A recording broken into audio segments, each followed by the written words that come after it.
আসসালামু আলাইকুম। আমন্ত্রণ মাই টিভি সংবাদে আপনাদের সাথে আছি আমি তুর্জা রিজাউল। কথা শুরুতেই জানিয়ে দিব সংবাদ শিরোনাম।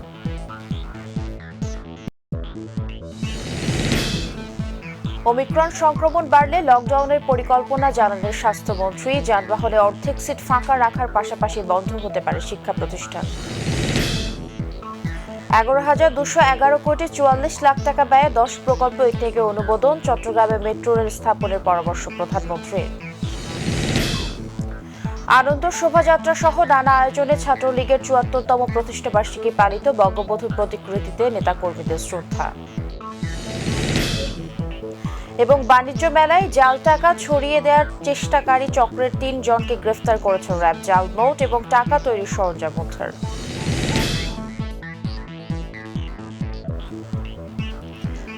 শিরোনাম যাচ্ছে পুরো খবরে।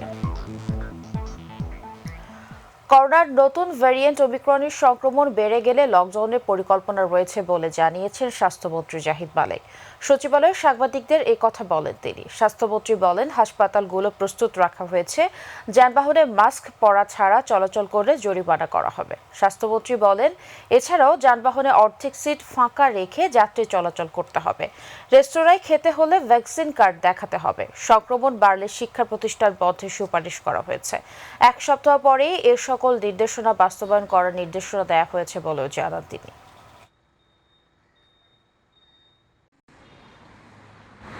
যানবাহনে মাস্ক ছাড়া চলাচল করা যাবে না।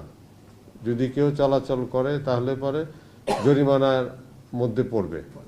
দ্বিতীয়ত হলো যে রেস্টুরেন্ট, হোটেলে সেখানেও মাস্ক পরে যেতে হবে। সেই রেস্টুরেন্টগুলোতে যদি খেতে হয়, হোটেলে যদি খেতে হয়, তাহলে পরে ভ্যাকসিন কার্ড দেখাতে হবে যে ভ্যাকসিন নিয়েছে, এবং মাস্ক পরে যেতে হবে। হয়তো খাওয়ার সময় মাস্ক খুলে খাবে, তারপর আবার মাস্ক পরে চলে আসবে। এবং দোকানের সময়সীমাও কমিয়ে আনা হয়েছে, রাত 8টা পর্যন্ত 10টার পরিবর্তে। এটাও প্রস্তাবনা করা হয়েছে। এবং ভ্যাকসিন নেওয়ার জন্যে তাগাদা দেওয়া হয়েছে। স্কুলের ক্ষেত্রে স্কুল চলবে স্বাস্থ্যবিধি মেনে। যদি কিনা সংক্রমণ বেশি বৃদ্ধি পায়, সেটা আমরা সকলেই লক্ষ্য করব, তাহলে স্কুলের বিষয় চিন্তা ভাবনা করা হবে। এবং অনেকে জিজ্ঞেস করে যে লকডাউন দেওয়া হবে কিনা, পাশের দেশে তো দিয়েছে। তো আমরা সেই চিন্তা এখনো করছি না। আমরা যখন যদি সিচুয়েশন হাতের বাইরে যায়, সংক্রমণ অনেক বৃদ্ধি পায়, তাহলে পরে আমরা লকডাউনের চিন্তাও মাথায় আছে। গত 24 ঘন্টায় দেশে করোনা আক্রান্ত হয়ে আরও 6 জনের মৃত্যু হয়েছে। এ নিয়ে মোট মৃত্যু হয়েছে 28,087 জনের। নতুন করে শনাক্ত হয়েছেন 775 জন। সব মিলিয়ে আক্রান্তের সংখ্যা দাঁড়িয়েছে 15,87,915 জন। বিকেলে স্বাস্থ্য অধিদপ্তর থেকে পাঠানো এক প্রেস বিজ্ঞপ্তিতে এ তথ্য জানানো হয়। বিজ্ঞপ্তিতে বলা হয়, 24 ঘন্টায় সুস্থ হয়েছেন 185 জন। এই পর্যন্ত মোট সুস্থ হয়েছেন 15,49,957 জন। 24 ঘন্টায় নমুনা পরীক্ষায় শনাক্তের হার 3.91%। এ পর্যন্ত নমুনা পরীক্ষা বিবেচনায় শনাক্তের হার 13.73% এবং শনাক্ত বিবেচনায় সুস্থতার হার 97.61% এবং শনাক্ত বিবেচনায় মৃত্যুর হার 1.77%।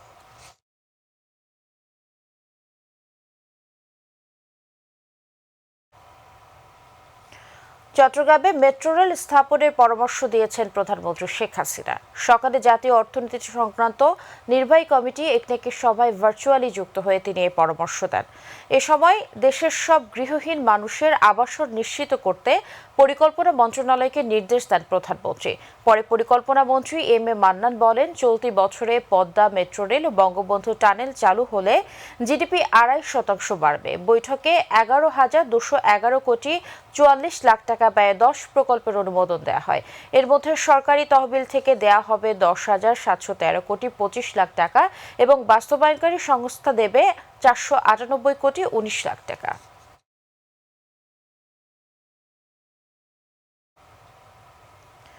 সকল ষড়যন্ত্রকে ছিন্ন করে আগামী দিনের সোনার বাংলাদেশ প্রতিষ্ঠায় ছাত্রলীগের নেতাকর্মীদের গুরুত্বপূর্ণ ভূমিকা পালনের আহ্বান জানিয়েছেন আওয়ামী লীগের সভাপতি মণ্ডলীর সদস্য অ্যাডভোকেট জাহাঙ্গীর কবির নানক।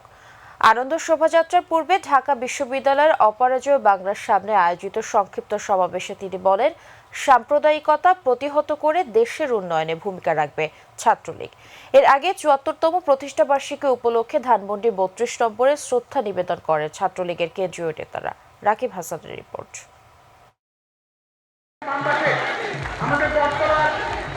১৯৪৮ সালের ৪ জানুয়ারি পথ চলা শুরু বাংলাদেশ ছাত্রলীগের।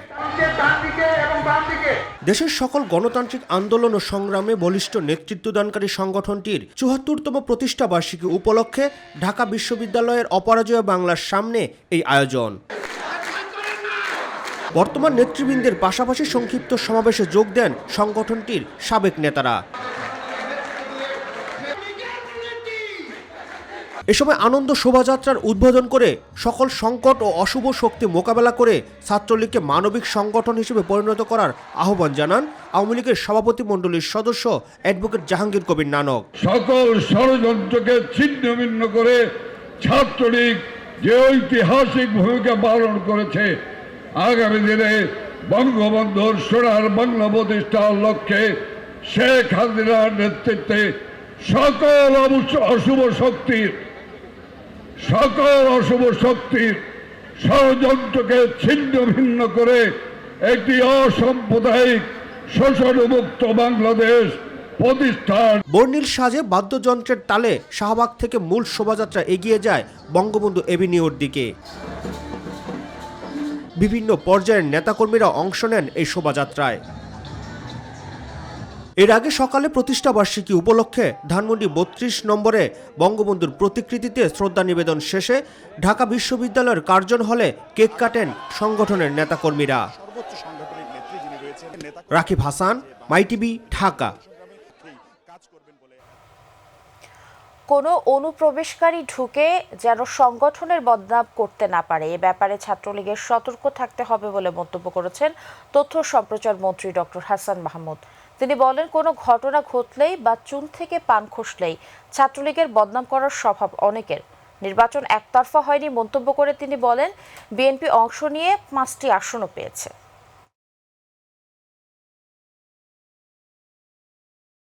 আর সারা দেশে বিভিন্ন সমাবেশে কয়েকশো মানুষ দেখে মির্জা ফখরুল ইসলাম আলমগীর সাহেবরা আসলে খেই হারিয়ে ফেলেছেন।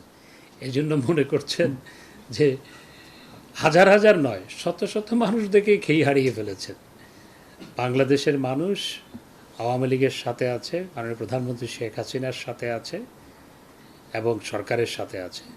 নির্বাচনে তারা আসলে সেটি অনুধাবন করতে পারবেন। আওয়ামী লীগ কখনোই সুষ্ঠু নির্বাচন চায় না বলে মন্তব্য করেছেন বিএনপির সিনিয়র যুগ্ম মহাসচিব রুহুল কবির রিজভী। তিনি বলেন, গণতন্ত্র হরণ আওয়ামী লীগের ডিএনএতে মিশে আছে। দুপুরে নয়াপল্টনে দলের কেন্দ্রীয় কার্যালয়ের সংবাদ সম্মেলনে তিনি এসব কথা বলেন। রাজনৈতিক দলগুলোর সভা সমাবেশের উপর অঘোষিত নিষেধাজ্ঞা চলছে বলেও মন্তব্য করেন রিজভী। সম্পূর্ণ অন্যায়ভাবে মিথ্যা মামলায় সাজা দিয়ে বিএনপির চেয়ারপারসন এবং সাবেক 4 বারের প্রধানমন্ত্রীকে বন্দী করে রেখে হত্যার অপচেষ্টা করা হচ্ছে। আজও তিনি গুরুতর অসুস্থ। আওয়ামী লীগ কখনোই সুষ্ঠু নির্বাচনে বিশ্বাস করে না। গণতন্ত্র হরণ আওয়ামী লীগের ডিএনএতে মিশে আছে।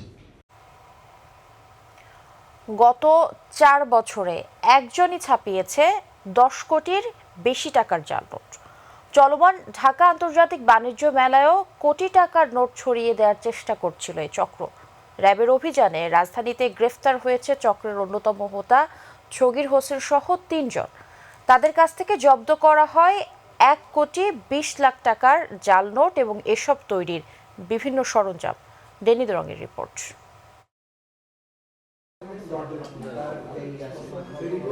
গত 28 নভেম্বর রাজধানীর মিরপুরে অভিযান চালিয়ে 28,53,000 টাকার জাল নোট সহ 4 জনকে গ্রেপ্তার করে র্যাব 4।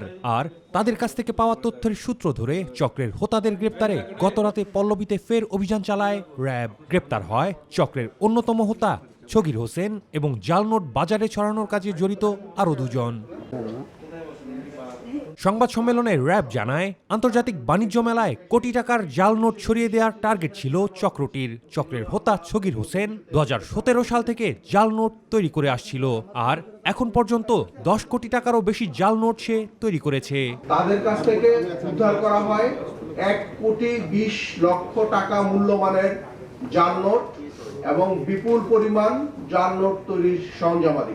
এই বাণিজ্য মেলাকে কেন্দ্র করে একটি চক্র জাল নোট ছড়িয়ে দেওয়ার একটি পরিকল্পনা ছিল। সগির বলেছে এ যাবৎকালে সে আনুমানিক 10 কোটি টাকা মূল্যমানের জাল নোট সে বিভিন্ন সময় সে তৈরি করেছে। তার বক্তব্য অনুযায়ী 2017 সালের পর থেকে জাল নোট ছড়ানোর ক্ষেত্রে চক্রটি সবসময় টার্গেট করে জনসমাগমকে।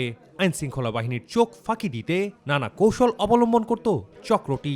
সগির দৈনিক সর্বোচ্চ 1 লক্ষ থেকে 2 লক্ষ টাকা মূল্যমানের জাল নোট সে প্রিন্ট করতে সক্ষম, মানে তৈরি করতে সক্ষম। সমস্ত কিছু সে একা। জাল নোট প্রস্তুত বা তৈরিকালীন সময়ে যেই কাগজগুলো নষ্ট হতো বা যেখানে জাল টাকার ছাপ থাকতো এগুলো সে আগুনে পুড়ে ফেলতো, যাতে কোনোভাবেই বাসার লোকজন বা তার যে পাশের ভাড়াটিয়া তারা যেন এই বিষয়টি কোনোভাবে আঁচ করতে না পারে, এই জন্য সে এগুলো আগুনে পুড়ে ফেলতো। আসামিদের বিরুদ্ধে যথাযথ আইনি ব্যবস্থা নেওয়ার কথা জানিয়ে জড়িত অন্যান্যদের গ্রেপ্তারে তৎপরতা চলছে বলেও জানান র্যাবের এই কর্মকর্তা। ড্যানিত রং, মাই টিভি, ঢাকা। রাজধানীতে 50তম অন্তর্বর্তীকালীন বর্জ্য স্থানান্তর কেন্দ্র উদ্বোধন করলেন ঢাকা দক্ষিণ সিটি কর্পোরেশনের মেয়র শেখ ফজলে নূর তাপস। বিকেলে রাজধানীর মানিকনগর এলাকায় উদ্বোধন করা হয়। এর ফলে এলাকার সর্বত্র ছড়িয়ে ছিটিয়ে আবর্জনা এখানে রেখে ওয়ার্ডকে পরিচ্ছন্ন রাখা সম্ভব বলে মনে করেন স্থানীয়রা। পরে মেয়র তাপস বলেন, ঢাকাবাসীকে উন্মুক্ত বর্জ্যমুক্ত করার জন্য আধুনিক যন্ত্র ক্রয় সহ আগামী জুনের মধ্যে বর্জ্য ব্যবস্থাপনা আধুনিক করা হবে। 50তম বর্জ্য স্থানান্তর কেন্দ্র নির্মাণ সম্পন্ন হলো। আগামী জুন মাসের মধ্যেই আমাদের প্রত্যেকটা ওয়ার্ডেই এই কাজ সম্পন্ন হবে। নতুন যান যন্ত্রপাতি আধুনিক ঢাকা শহরে আর উন্মুক্ত বর্জ্য থাকতে পারবে না এবং আমরা এই উন্মুক্ত বর্জ্য থেকে ঢাকাবাসীকে মুক্ত করতে পারব। দুদক কমিশনার জহুরুল হক বলেছেন, দেশ থেকে দুর্নীতি পুরোপুরি বন্ধ করা সম্ভব হয়নি, তবে দুর্নীতিবাজদের ভয় দেখাতে পেরেছে দুদক। দেশে দুর্নীতির বিস্তার যেন না ঘটে সেই চেষ্টা করছে সংস্থাটি। দুপুরে দুদক কার্যালয়ে সাংবাদিকদের এসব কথা বলেন তিনি। জহুরুল হক বলেন, দুর্নীতি বিষয়ক যত পুরনো মামলা আদালতে পেন্ডিং আছে সেসব মামলা আগামী 2-1 বছরের মধ্যে নিষ্পত্তি করার উদ্যোগ নেওয়া হয়েছে। দুদক সাধারণ মানুষের কাছাকাছি পৌঁছানোর চেষ্টা করছে বলেও জানান তিনি। অভিযোগ করতে হলে যখন এই 100 কিলোমিটার যায় করতে হয় তখন কেউ যায় না। এক ডিস্ট্রিক্টের লোক আরেক ডিস্ট্রিক্ট ক্রস করে এক জায়গায় যেয়ে কমপ্লেনটা করতে চায় না। যার যার ডিস্ট্রিক্ট হলে সে কমপ্লেনটা করতে পারে, এই জন্য সুবিধা হয়। যেমন ধরেন আমরা কাল যে উদ্বোধন করলাম বান্দরবান আর কক্সবাজার একসঙ্গে। আগে কি হতো, বান্দরবানের লোক কক্সবাজার হয়ে চিটাগং যায় কমপ্লেন করতে হতো। কমপ্লেন না করার জন্য দুর্নীতিবাজরা সুযোগ পেয়ে যেত। এখন কমপ্লেনটা সরাসরি করতে পারবে, আমরা অ্যাকশন নিতে পারবো, আমাদের ওখানে লোক সবসময় থাকবে। পঞ্চম ধাপে 708টি ইউনিয়ন পরিষদ নির্বাচনে ভোট গ্রহণ অনুষ্ঠিত হবে কাল। সকাল 8টা থেকে বিকেল 4টা পর্যন্ত টানা ভোট গ্রহণ চলবে। নির্বাচন সুষ্ঠু করতে প্রস্তুতি চূড়ান্ত করেছে কমিশন। সকাল থেকে বিভিন্ন কেন্দ্রে পাঠানো হয় নির্বাচনী সরঞ্জাম। আজ মধ্যরাত থেকে আগামীকাল মধ্যরাত পর্যন্ত এসব জেলায় সব ধরনের যন্ত্রচালিত যান চলাচল বন্ধ থাকবে। পঞ্চম দফা ইউনিয়ন পরিষদ নির্বাচনে চেয়ারম্যান প্রার্থী হয়েছেন 3207 জন, সংরক্ষিত নারী সদস্য পদে 7804 জন এবং সাধারণ সদস্য পদে 24846 জন প্রার্থী প্রতিদ্বন্দ্বিতা করছেন।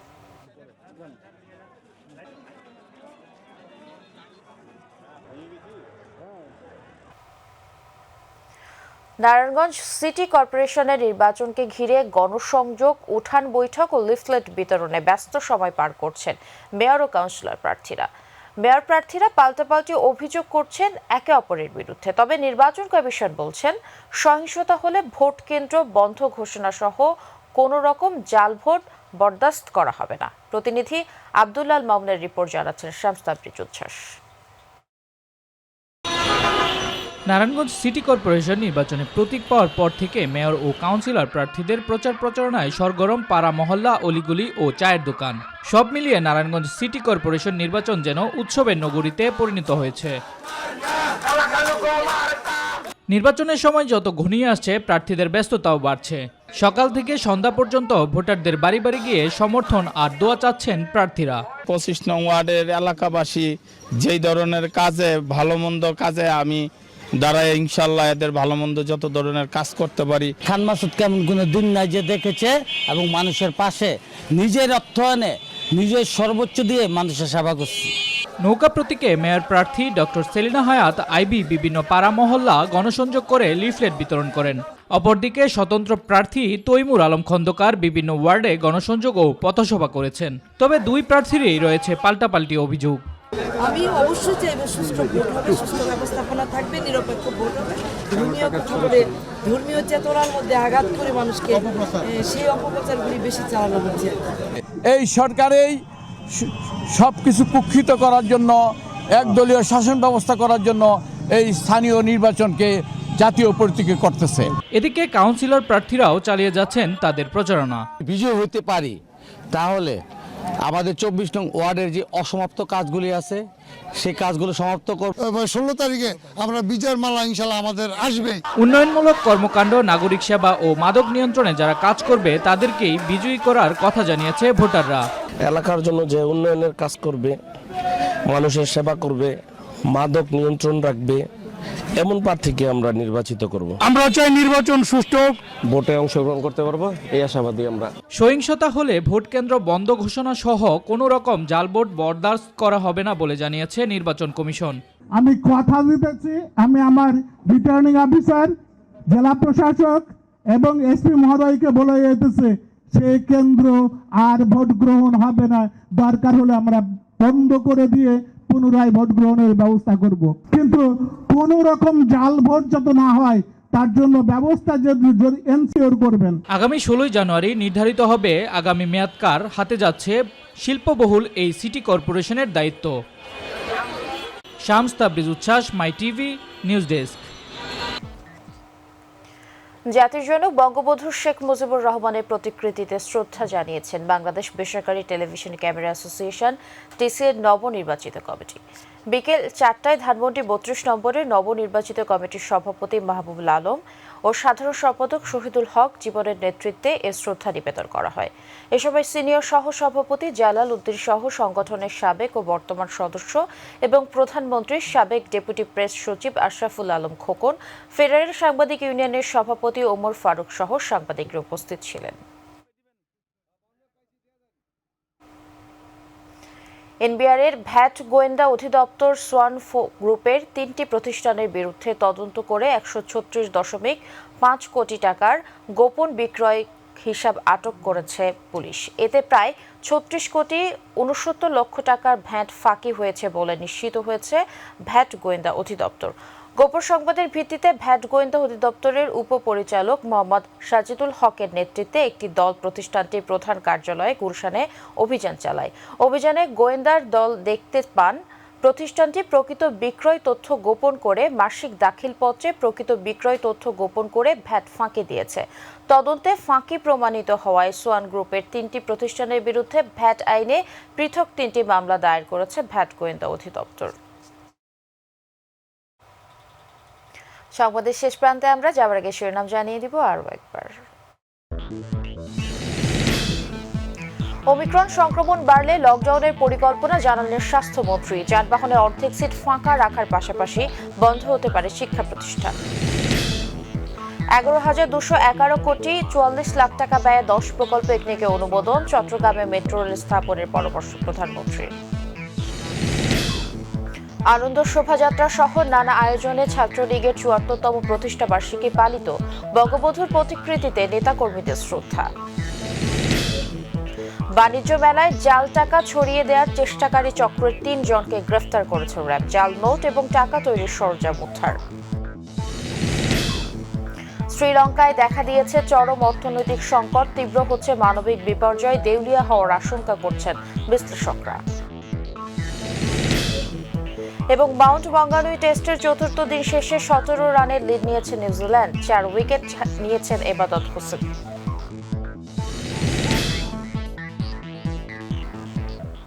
এ ছিল এখনকার আয়োজন। দর্শক, ইউটিউবে মাই টিভির সংবাদ দেখতে ভিজিট করুন youtube/mytvbd নিউজ এবং অনুষ্ঠান দেখতে ভিজিট করুন youtube/mytv বাংলা, facebook/mytv বাংলা। আমাদের পরবর্তী সংবাদ রাত 9:30টায় দেখার আমন্ত্রণ জানিয়ে এখানে শেষ করছি। করোনা সংক্রমণ রোধে সবাই সতর্ক থাকুন, অবশ্যই মাস্ক পরুন, স্বাস্থ্যবিধি মেনে চলুন। আল্লাহ হাফেজ।